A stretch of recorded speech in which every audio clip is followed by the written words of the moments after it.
Hello? Hello po. Uy, sino to? Kyle po. Kyle. Apo. Nagawa mo na assignment mo? Wala po, sa break po. Sa bagay, college ka na, Brad. Apo. 18 years old ka daw, sabi ni Zap. Apo. Taga Maynila. Apo. Saan ka sa Maynila? Tondo po. Tondo. Saan malapit sa Tondo? Actually po, hindi po talaga ako taga rito. Bale, taga dito po kasi yung... dito po ako umuwi kasi nga po, about po dun sa school. So tumira ka dyan para malapit sa school? Opo. O di taga dyan ka? Hindi, ano lang po, hindi po yung permanent address po, boarding lang po. O taga dyan ka? Ano ka ba? Pinapahirap mo yung mundo. Pero originally taga saan ka talaga? O yun? Taga Cavite po. Cavite. Sa Cavite? Bacoor po. Saan sa Bacoor? Sa ano po? Sasabihin ko po ba talaga? Hindi, kantahin mo. Para malaman ko lang. Dati po sa Sorrento. Tapos ngayon po sa Floraville na po. Saan bang Floraville? Papuntang ano? Papuntang... Kakaliwa ng St. Dominic? Opo. Okay. Papuntang SM Bacoor po. Papuntang SM Bacoor? Opo. Maglagpas ng ano? Andrea 1? Opo. Dulo nga ba yung kanan, di ba? Di ko po masyadong alam kasi hindi po gala eh. So ako gala? Loko ka. Sorry po. Saan ka sa Tondo nakatira? Dito po sa may Velasquez po. Sa may Hairwatch? Di ko rin po masyadong alam. Di ba Hairwatch yan yung kanto tapos may motor trade na malapit? Ang alam ko lang po, sa Romana po, alam niyo po ba? Oo. Malapit ka sa court? May santo na birhen doon? Opo. Ano ba yan? Hindi ko alam. Ayun. Saan nag-aaral, Brad? Kakalaro ko nga. Sa UE po. UE, anong course mo? IT po. BS IT. Okay. Sige. Anong paglilingkod ko sa'yo? Nakabahan ako. Actually, ako din. Tabla na. Anong mapaglilingkod? Bale, ano lang po. Magtatanong lang po ako about sa... kung ano po yung dapat kong gawin. Tungkol sa? Kasi po, nagkaroon po ako ng... Mabili ka natin. Relationship. Meron ka pala. Nagkaroon po kasi ako ng relationship. Nagkaroon? Akala ko nagkaroon ka. Kasi kung nagkaroon ka, di ka na with wings. Yung all night long, ganon, di ba? Yung extra padding, ganyan. Nagkaroon ka ng relationship, akala ko nagkaroon. Nagkaroon. Kasi yung pinsa ko sabi sa insan, meron ako. Sabi ko, meron ka pengi ako.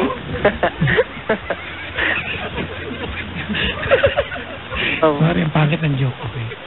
Sige po, nagkaroon ka ng jowa? Nagkaroon po kasi ako ng girlfriend. Matagal na kayo? Hindi po, yun nga po nagkaroon nga po. Nag-break din po kami. Nag-break na kayo? Opo. Gano'ng katagal naging kayo? 8 months po. Kailan kayo nag-break? Tagal na po yun. Nung gumraduate pa po ako nung... Hindi naman kita kilala, so kailan nga yun? Noong 2014 po. 2 years ago na? Opo, 2 years ago. Hanggang ngayon, naalala mo pa rin? Hindi po ako yung nagpapaalala. Sino? Siya po. Bakit? Binabody poke ka niya? Paano? Hindi, po kasi, parang pupunta-punta pa po siya sa bahay, ganun po. Saan? Sa Cavite? Opo. Sino ba nakipag-break nung nag-iwalay kayo? Hindi po kasi wala pong closure yun Bali, niloko niya lang po akong biglaan. Ha? Niloko ka niyang bigla? Opo, harap-harapan ko rin po kasi talaga nakita. Okay. Tapos, kumbaga, hindi na ka nag-usap? Opo, hindi na po talaga nag-uusap. Pagkatapos po na kaming gumraduate nun, ayun, hindi na po kami nag-usap. Tsaka kami po nun, nung gumraduate pa po kami, bali, kami pa po pala nun. Okay. Then, nag-JS pa nga po nun Tapos, ayun, lumipas po ng ilang buwan after ng JS. Yun na po, nangyari na po yung problema. Okay. Nagpupunta-punta siya sa bahay niyo sa Cavite? Opo. Wala ka naman dun Anong yun? Hindi. Nasasakto nga po lagi pag umuwi ako dun nandun siya? Opo. Baka naman kapit-bahay mo lang yan, Close po. Hindi po. Taga-Paranaque po siya. Sino pinupuntahan daw niyo? Hindi, close po niya kasi sila, mami. Close niya po yung pamilya ko. Anong ginagawa mo kapag nakikita mo siya? Wala po. Wala lang. Parang natural lang po. Kasi para sa akin po, syempre, awkward po yun, di ba? Oo. Pero wala naman yata siya ginagawa masama. Bakit magiging problema ito? Hindi, wala nga po siyang hindi ko po kasi sure eh. Kasi parang nagpapakita po siya ng motibo po. Naku, ayan na naman, di ba? Oo. Parang, yun nga. Ano ba yung kasabihan ni Chico? Dahil nagpakita ng motibo, ilalabas mo ang imbutido. Chico loko yan, mamana ko lang. Kasi Chico lang ibang pinamahang sa akin, di kalokohan eh. Paano motibo ang pinapakita niya? Yun nga po. Doon pa lang po sa pagpunta-punta po sa bahay. Halimbawa, gaano kadalas nagpupunta sa inyo? Gaano po ba kadalas? Kasi hindi ko rin po nasasabi, pero lagi po nagpo-post yung mother ko na, ayun nga, syempre close nga po, di ba, ng pamilya ko. Then, nagpo-post po sa Facebook. Gaano kadalas? Ano ba kasi sa buwan, mga ilang beses? Sa isang buwan po, siguro, mga 2 linggo, pero putol-putol po, gano'n. Naguluhan ako dun. Paano yan? Paano? Ibig sabihin po, hindi po sunod-sunod po ba? Hindi po araw-araw. Kumbaga, every 2 weeks. Hindi, 2 linggo na tuloy-tuloy. Hindi po tuloy-tuloy. 2 linggo na every other day, parang ganon. Siguro po, ngayon po, tapos kinabukasan, kinabukasan, pupunta. Parang ganon po. So mga 3 times a week. Opo, siguro po. In 2 weeks, ganon. Opo. Okay. So, ano sabi niya sa lola at tita mo ba? Lola mo binubutan? Mother po. Yung mother mo, ano sabi ng mother mo? Bakit anak, magpunta rito ex mo? Anong paliwanag? Wala po, kasi bumibisita lang daw po siya. Tapos, pag nandun naman po ako, katulad po nung nakarang pag-uwi ko po, parang may nililigawan po ako. Then, kinuwento po yun ni mami sa kanya. Tapos, ayun nga po, parang nagpaparnig siya, tapos yung kakanta-kanta, yung gano'n. Ano kinakanta niya? Yung mga team song namin. Halimbawa, ano yun? Hindi, ayoko. Ding ibalik ang tamis. Ayaw, parang gano'n po. Parang gano'n po. Pag-ibig. Parang gano'n po. Ha? Parang gano'n nga po. Gano'n, gano'n. Talaga? Mga gano'n kinakanta niya? Panlalaki? Sa isang larawang hubad, aking nasilayan muli ang ating lumipas. Bakit naging problema ito ngayon ba? Problema po kasi para sa akin. Kasi po syempre hindi ko rin naman po maiiwasan na mag-isip kasi nga syempre yung sa ginawa niya nga po, di ba? Nung mga nakaraang pong taong katulad po nun, hindi pa po talaga kasi ako nakakamove on nun. Okay na, naguguluhan ako. Shortcutin natin ba, ha? Apo. May gusto ka ba nang ba sa kanya? Wala na po akong gusto. Pala, di wala ka naman palang problema. Hindi, yun nga po yung pinoproblema ko eh. Kasi, syempre, di ba po, kasi ano po kasi siya para siyang clingy po siya. Yun po yung nakasanayan ko sa kanya. Hindi, kung sure kang wala ka ng gusto, bakit problema to?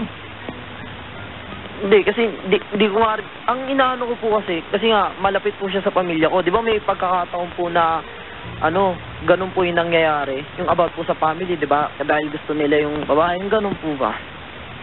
Sorry, Kyle, I don't see it as a problem.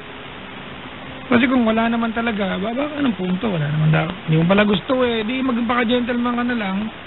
Kung dinadalo niya yung mama mo. Yun nga po, hindi ko maano Para kasing naano rin po kasi ako pag naalala ko nga po yung ginawa. Kasi ganito alright, okay. Kyle, ganito Naintindihan kita, awkward nga naman. Tsaka baka pag nag-girlfriend ka, maapektuhan yung relasyon mo, tsaka yung bago mong girlfriend, tama?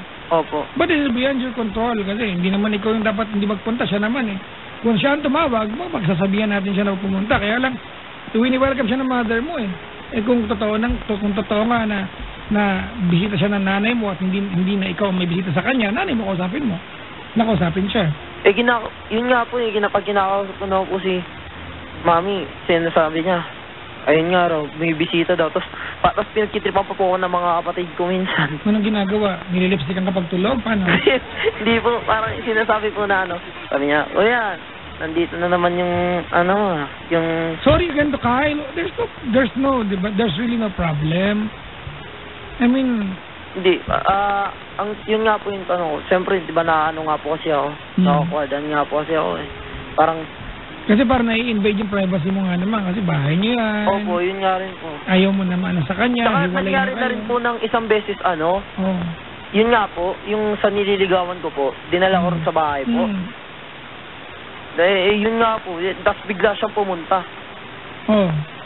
Pinakilala mo nililigawan? Pinakilala mo dapat. Pinakilala ko nga po. Ano sabi mo? Nga pala, ex ko ay tumigil. Kasi ko ngayon, ganun ko pakikilala. Hindi, yun nga po, dahil nga po klingi siya, tapos biglang nakikipag-usap siya. Yung kasama ko po na, yun nga po, nililigawan ko. Busted. Parang, hindi po. Yun nga, parang na-awkwardan din siya kasi nga, siyempre siyempre nga po, klingi, parang maano siya, sociable siya, mas makipag-usap. Ano siya? Ano yung term mo? Sociable po. Sociable? Apo. Baka sociable yun. Sociable po. Nadulas. Talaga ba? Sorry. Pero actually may ganyan term kahapon lang nailagay sa dictionary. Oh my God! I like being with you. You're so sociable. Sociable po. I like going to your house. Your mother is so accommodation. May iba lang, please. Alam mo, I like you na. Kaya binabalik ka ng, ay nako talaga, Brad. Ay, in fairness, alam mo, I will go to your house too. Because your house is accommodation talaga. Ay, iba lang, please. Di, pinagtitripan po kasi mga salita sa amin mga tropa Hindi, wag ka na mag-gaila, mali ka doon. Matuto ka na lang. Mag-gaila ka pa. O sige na, tapos? Ayun nga po. Tapos, di ba nga po, pupunta sila sa bahay. Nung nagkataon pa nga po, sabay na pumunta sila. Okay. Then, dahil nga, yun nga, kinakausap niya lagi sila mami, tapos, yun, hindi katulad nung kumain kami, hindi na sila nagkakaroon ng time na kausapin yung kinasama ko na yung bagong kasama. Kaya tuloy, nung nag-usap kami, parang... Have you tried talking to your ex na, uy, alam mo, minimize mo yung pagpunta pag nandyan ako, di ba? Hindi po eh. Bakit di mo ginawa? Baka mali mo yun ang inaantay niya. Kasi if you just... Kasi ako, Brad, honestly, di ba, payong kuya, I'll be gentleman to her pag naandyan siya. But if you think it's invading your privacy at saka yung panliligaw mo, di ba, yung magkaroon ka ng mapakilala sa magulang mo na apektuhan, talk to her. Baka yun lang inaantay, di ba, yung literal mo sabihin sa kanya na, okay lang naman, mabisita ka ng mami ko, but come over pag wala ko. Di ba kasi it's invading my privacy. Nagawa mo na ba yun? Hindi po po. O, di gawin mo. But do it in a nice way. Kasi Brad, you'll never know baka the only reason kung bakit niya ginagawa to because she regrets losing you as a boyfriend. Di ba? Ito yung paraan niya to win you back. Now, obviously, that's the purpose, winning you back. If you really think, di ba, there's no point she can win you back, sabihin mo siya ng maayos. Just be a gentleman. Sige po. Try po. Kahit po awkward sa akin. Hindi, I mean, naintindihan kita, no? Alam mo, ganito. Kasi, Kyle, opo. It's a good thing bilang lalaki na awkward kang i-turn down ng babae. Ibig sabihin, gentleman ka. Okay. Diba? You care for her emotion. But you have to do what you have to do. Opo. Diba? Para tumigil din siya. Opo. Diba? Alam mo, ganyan-ganyan din ako ng pogi problem yung Brad. Joke lang. Punta ng bahay namin. Just lang, wala pong ganun nangyari. Ayaw nga namin ko ng bisita no, kasi wala kaming kuryente sa bahay.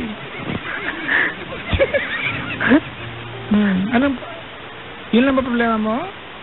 Opo, ay... Ganda nga ng problema mo. Alam mo, sa mga problema po kasi para sa akin yun kasi nga po, hindi ko po alam kung ano po yung dapat kong gawin, kung dapat ko nga po, dapat siyang kausapin po ka. Ayun, opo, sige nga. Kahit kung hindi mo kayang kausapin ng personal, text mo. Hindi naman siguro, okay lang naman din yung text mo. Ipapaliwanag ko na lang po dun sa nililigawan ko. Ha? Ipapaliwanag ko na lang po kung sakali po. Kasi na, maniwala sa'yo. Opo. Nililigawan mo eh. Sige. Muna ka handa ba yung ex mo? Ano mensahe mo sa kanya? Ex mo, di ba? Thank you for being sociable. Ganun. Hindi po.